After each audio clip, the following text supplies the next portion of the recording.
అందరికీ నమస్కారం. వేదిక్ శ్లోకాస్ మీకు స్వాగతం పలుకుతున్నది. భారతం పార్ట్ 15 కంటిన్యూషన్.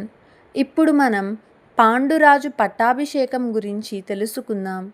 ధృతరాష్ట్రుడు పుట్టుగుడ్డివాడు కావడం వల్ల పాండురాజుని హస్తినాపుర సామ్రాజ్య సింహాసనానికి అధిపతిని చేశాడు భీష్ముడు. మహాపండితుడైన విదురుని మహామంత్రిగా చేశాడు. పాండురాజు దిగ్విజయ యాత్రను చేసి హస్తినాపుర సామ్రాజ్యానికి పెద్దది చేశాడు.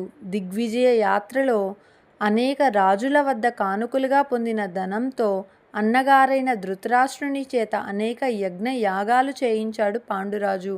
మనుమల్ల అన్యోన్యతను, పరాక్రమాలను సత్యవతీదేవి చూసి మురిసిపోయేది.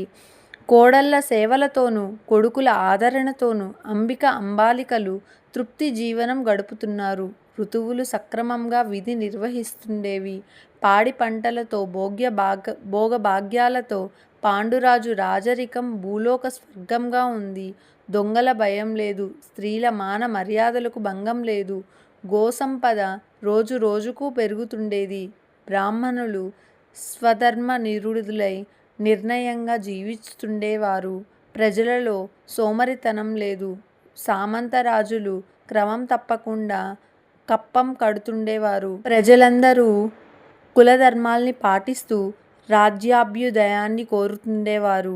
పాడి పంటల్ని నాశనం చేస్తూ ప్రజల్ని ఇబ్బందులకు గురిచేసే అడవి ఏనుగులను, పశువుల్ని పీక్కు తినే పులుల్ని, సింహాల్ని వేటాడి చంపుతుండేవాడు పాండురాజు. ఈ విధంగా మొదలైన వేట కొన్ని రోజులకు వ్యసనంగా మారింది పాండురాజుకి.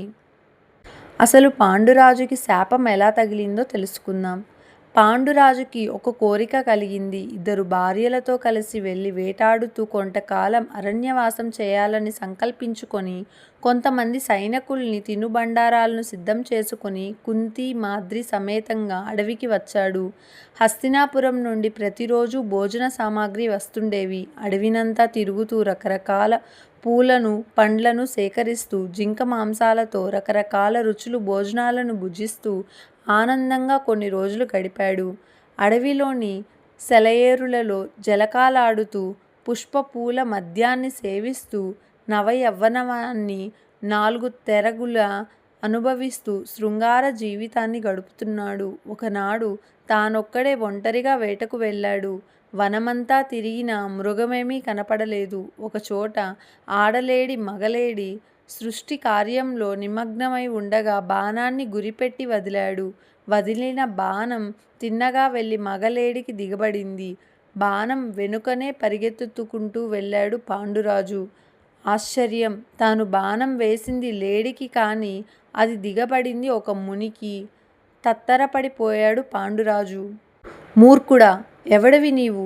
నేను హస్తినాపుర రాజును. నా పేరు పాండురాజు. నేను బాణం వేసింది లేడికి, కానీ అది మీకెలా దిగబడిందో తెలియడం లేదు మహర్షి. చేతులు జోడించాడు పాండురాజు. నేను కిందముడు అనే మునిని. నేను నా భార్య లేడి రూపాలు ధరించి విహరిస్తున్నాం. బాణపు బాధను సహిస్తూనే తన వివరం చెప్పాడు ముని. నేను సాధారణ మృగాలనుకున్నాను మునివర్య. సాధారణ మృగాలైన సృష్టి కార్యంలో ఉన్నప్పుడు భంగం కలిగించరాదన్నది ధర్మం. ఇక చంపటం అనేది మహానేరం. ఆటవిక జనమైన కలుస్తున్న ప్రాణులకు దూరం ఉంటారు. విద్యావంతుడవు, నాగరీకుడవు నీవు రాజునన్న అహంతో తప్పు చేశావు. మునీశ్వర, అగస్త్యుని వరదానందం వల్ల క్షత్రియులకు వేటాడడం ధర్మ విరుద్ధం కాదు. మనుష్యులకు హాని కలిగించే క్రూర మృగాలపైనే మీ క్షత్రియత్వం చూపాలి గాని సాధు మృగాల మీద నీ ప్రభావం చూపుతావా?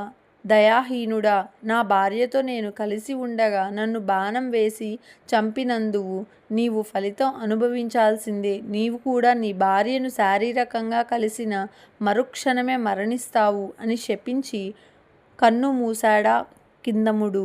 అతని భార్య కూడా పతితో పాటు కన్ను మూసింది.